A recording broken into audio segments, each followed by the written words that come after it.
Hey guys, a very good evening to all my crypto believers. So, have you all been curious about what's happening in the market? Don't you worry, the CoinMonks got you covered. Okay, so before starting with the updates, let's quickly quote today's headlines. Analyst, reason behind Solana's network slowdown isn't a DDoS attack, but WikiLeaks receives crypto donations worth over $2 million. NFTs and crypto art fully invaded Miami's art base. Shiba Inu suddenly spikes 8%. So let's start off with our refresh feed. Firstly, over the years, the price of Solana has risen at an exponential rate. To be honest, several Ethereum rivals like Cardano, Polkadot, Terra, and others have witnessed significant price increases, but Solana's ascension has been remarkable. Anyways, let's have a look at what the concerned authorities have to say about this, since y'all are in suspense by the headline. Solana is currently in its early stages of development. Solana is well known for its lightning fast transaction rates, but that speed comes at a cost. The validator requirements are highly stringent. Other concerns have arisen as a result of this, the most serious of which is due to validators with insufficient processing capacity to manage network traffic.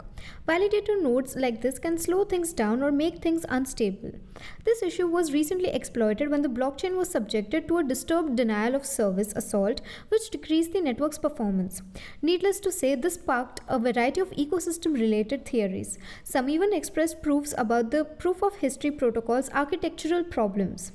Putting to rest all uncertainties, fear, uncertainty, and doubts, Thomas Eminger, the head of staking infrastructure of Rockaway Blockchain Fund, attempted to tell his story. He appeared to refute the DDoS allegation that has been circulating. He explained, "As many have speculated, it is not a DDoS network assault. The network hasn't lost consensus, nor has it come to a standstill. It has just slowed to 1000 TPS on 4 times since December 9. However, he did agree that the likely introduction of Radium, a Solana-based DEX platform, might have been the cause of the network congestion. Furthermore, Solana executives have already begun trials to find a solution to the problem." Eminger remarked. Anatoly Yakovenko and his colleagues are working on backporting this to version 1.8.9, which should be ready for mainnet testing and approval soon. Overall, despite its achievements, Solana's blockchain is still in the mainnet beta phase, therefore the software isn't complete. However, in this fast-paced atmosphere, the developers have been working hard to expand SOL's use cases. The value of SOL has dropped. It was stabilizing around the $169 level at press time, following a new 2.5% drop in the previous 24 hours. So moving forward, WikiLeaks has received almost $2 million in cryptocurrency contributions. Bitcoin, Bitcoin Cash, Litecoin, Zcash, Monero, and Ethereum have all been donated to the organization. Every token holder is a philanthropist. Whoa. Anyways, let's have a look at what's getting cooked. Over $2.2 million has been donated in cryptocurrencies to WikiLeaks, a well-known worldwide non-profit organization. The group has received donations in Bitcoin, Bitcoin Cash, Litecoin, Zcash, Monero, and Ethereum as a result of its various conflicts with governments and international organizations. With a balance of 9 BTC, the Bitcoin address received 30.45 BTC, which is today worth $1.51 million, and the Bitcoin Cash address received 25.2 BCH, which is presently worth $101,800. The coins haven't moved in any way. The Litecoin address has received a total of 163.07 LTC on its transparent balance, which is presently valued roughly $25,680, with none transferred out so far, while the Zcash address has received a total of 84.01 ZEC on its transparent balance, with none moved out so far as well, with 145.45 ETH worth around $587,888. WikiLeaks Ethereum address looks like to be the most second popular contribution location. The total amount received by the organization is little more than $2.2 million. WikiLeaks is a non-profit organization that relies on donations from people and companies who believe in its objective and operations. Many providers, however, have refused to fund the group since they released very sensitive material on a variety of themes. Visa, MasterCard, and American Express are just a few examples. This is why they've resorted to cryptocurrencies, the only form of currency that can be censored. WikiLeaks accepts donations in Bitcoin, Bitcoin Cash, Litecoin, Zcash, Monero, and Ethereum according to the organization's official website. So, moving ahead with our next coverage, NFTs have shattered the art world's doors in the last year, transforming previously unknown artists like Beeple, People Laser, and Fevocious into celebrities and capturing headlines with multi-million dollar purchases of CryptoPunks, Bored Apes, and art blocks. As the crypto set came to Florida to stake out their territory, NFTs disrupted the party at Art Basel, Miami.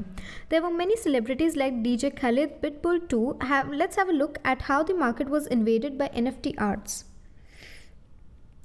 The response from the rest of the art world has been divided thus far. While renowned auction houses such as Christie's and Sotheby's have warmly welcomed NFTs, and prominent artists such as Damien Hirst have experimented with them, many in the art world are wary. However, if their invasion at Art Basel Miami is any indication, the art world can no longer ignore NFTs. The crypto community gathered on the city this year to exhibit their work, network with athletes, art dealers, well-known artists and singers, and interact with industry-leading galleries and institutions. The buzz surrounding NFTs in Miami contrasted sharply with their absence from London Art Week just a few months prior. In some ways, the NFT's Art Basel invasion was the latest proof that Miami had genuinely transformed into a crypto paradise. The city is currently one of the most crypto-friendly jurisdictions in the United States, which added to the excitement of Art Basel's NFT launch party. Francis Suarez, the city's mayor, has personally purchased Bitcoin and Ethereum and has attracted a slew of blockchain startups to the city. This is the first time that Art Basel has taken on this digital platform, the mayor told CBS Miami. I've been predicting that this will be the greatest selling of NFTs in human history. The crypto art market has been growing for the past week, but others argue that this is all part of a larger cultural movement. If Art Basel Miami is any indication, the upheaval is just getting started. So, wrapping up with our final segment for today, according to statistics given by Binance owned data ranking site CoinMarketCap, Shiba Inu is now surpassing practically all top 100 cryptocurrencies after abruptly soaring 8%. Shiba is back again with a bang. Let's find out what happened. Only Oasis Network, Cardano, and Quant have had greater gains in the last 24 hours, with the latter reaching double digits. Shiba Inu is on the verge of retaking the 12th slot from Avalanche. The difference in value between the two cryptocurrencies has shrunk to less than $1 billion. Bitcoin has also reacquired the $50,000 mark. In the last 24 hours, the largest cryptocurrency has gained 2%. According to You Today, Bitcoin temporarily returned to $50,000 on Friday in response to US inflation data, but bulls were unable to hang on to their gains. Within the top 10, Cardano and Polkadot are the best performances. Both have gained about 5% in value. After gaining ground versus Bitcoin earlier this week, Ethereum has remained steady. The original meme coin Dogecoin is up only 0.44% and is struggling to get any traction. From its high in May, the cryptocurrency is currently down 76.64%. In order to restore its prior peak, Shiba Inu must also recover 56.75%. Despite the price drop, the Ethereum-based Canine coin remains in its headlines. Flexa and BitPay, two big cryptocurrency payment companies, both announced support for Shiba Inu earlier this week. SHIB is also experiencing an increase in exchange listings, with Bitstamp just announcing that its customers would be able to trade the joke coin. So we will now wind up with the assessment for today evening and meet you all tomorrow with even more interesting stuff. Until then, you may consider joining our Telegram channel for free crypto signals. Visit our blog linked below for guides, reviews and tutorials, and subscribe to the channel and get daily updates about the crypto market. Lastly, with this little favor of CoinMonks, we hope you stay updated. Thanks for watching and have a nice day ahead.